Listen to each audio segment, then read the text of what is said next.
What stopped you from committing suicide? When I was 9 or 10 I tried killing myself by drowning myself in the bathtub. The problem with that is the body doesn't go out without a fight, and I pushed myself out of the water. As I coughed out water, I thought two things: 1, I am an idiot for trying to drown myself in the bathtub, and 2, I was destined to not die there. I don't quite believe the same things I did back then, but what stops me now is remembering that there is a laugh, a smile, a good cry, and many more wonderful things that I will miss out on if I die. Thinking about how my mom, brother and dog would miss me. Not stopped, just delayed, but it is what it is. My grandparents are everything. Father called the paramedics while I was in the coma. Woke up 2 days later in the ICU. 3 days in ICU, 1 in general admit with babysitters, 24 hours suicide watch. 96-hour with others that also attempted with just cursory classes and group sessions, then released into the wild with no lasting support and a new 127k medical bill to make crushing debt even bigger. Moral is, if you are gonna attempt, have a DNA signed on top of your note. 52 years old male, widowed and alone, child grown and on her own. No responsibilities, no purpose. Seemed a good time to exit as I was running out of money anyway. I had a bird, Otto, just a little zebra finch. He was so glad I was home and turned on the light, and he was singing and doing his thing, and I decided to literally live. Thanks Otto. Maynard James Keenan. Just when I think we're through the wildest askreddit posts, they pull me back in. I literally forced myself to go to a friend's house. I knew I wanted to live, but I also knew what would happen if I stayed alone. It was absolute chaos. They were so drunk and play sword fighting with umbrellas. It was November, freezing cold outside, and I was too depressed/overwhelmed by the situation to take my hat or gloves off, seriously considering just going back home and being done with it. I sat on the bottom of the stairs for about 30 minutes until another friend came and sat next to me. He just looked at me, fuzzed my winter hat and said, "How can you be sad in that hat?" Sounds really weird, but it completely changed everything. 12 years on and we're still great buddies. I've since told him this story and he has absolutely zero memory of it. Now I hold on to the idea that I could do that for someone else and not know. It just makes me more determined to hold in the darker times. Nothing yet. My religion. My BF wouldn't let me be alone.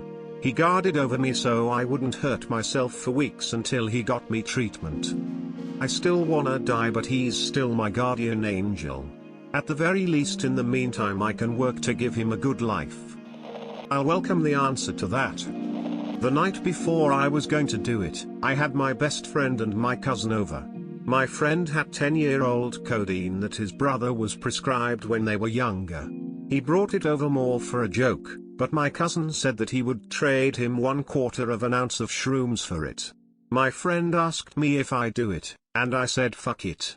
At this point in time, I didn't know anything about shrooms, but I didn't think it mattered anyway. My friend and I tripped while my cousin took the old codeine. We took the shrooms around 10 p.m. We sat outside in my backyard for 8 hours staring at the stars and the trees and talking about neutrality and how the key to life is to be neutral. I don't know if I totally believe that today, but in the moment it made a lot of sense and helped me think through some of the things that I repressed. That, coupled with the visuals through shrooms, I started seeing how beautiful the world and life is. That layer of fog over my life went away. I decided that life is way too beautiful to throw away and that I should experience more. It wasn't all smooth sailing from there, but I had the right mindset to get better. That experience shaped me profoundly. My goal for life now is to experience as much as I can before I die. Looking at my dog and wondering if he was going to be alone now, because nobody wants a giant GSD. I didn't want him to lick up the mess when he was finally hungry. I didn't want him to get shot by the police because he was guarding my body. I have many reasons to live nowadays, but that night it was only because of my dog. Petty revenge. I lived in Melbourne through the COVID lockdown for the better part of 2 years, and I live alone. which meant I was drinking a lot, my depression spiraled, and it got dark. But at the same time, I had a lot of time to think about every person who doubted or wronged me. And every time I was on the edge of ending it, the thought of all of those people were right pulled me back. Now, I'm happy and making moves, and pretty soon I'm gonna be able to shove it down their stupid throats. The thought of my children and the sadness it would bring to them. Social connection. Being invited to a few parties. Getting offered tea. Getting a job. My nieces and nephews. Because it's a big sin according to Islam. My pets. Not only because they wouldn't understand why I'm gone, but because nobody will take care of them as good as I do. The son of one of my mum's friends completed suicide the same way I was planning to. I didn't want her to think she'd given me the idea. My 3 dogs. They depend on me.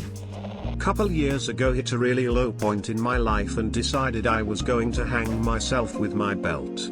I had everything set up and even started the process and realized what I would be putting my parents and sister through and couldn't do it. Stopped it and went on living. Razors pain you. Rives are damp. Acids stain you. And drugs cause cramp. Guns aren't lawful. Nooses give. Gas smells awful. You might as well live. And hashtag X200B. / Dorothy Parker. Probably football.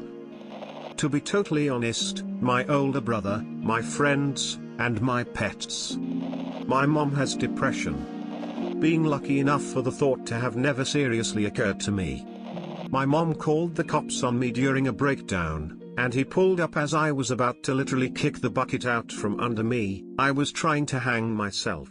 I got so scared I took the noose off and ran. That cop saved my life.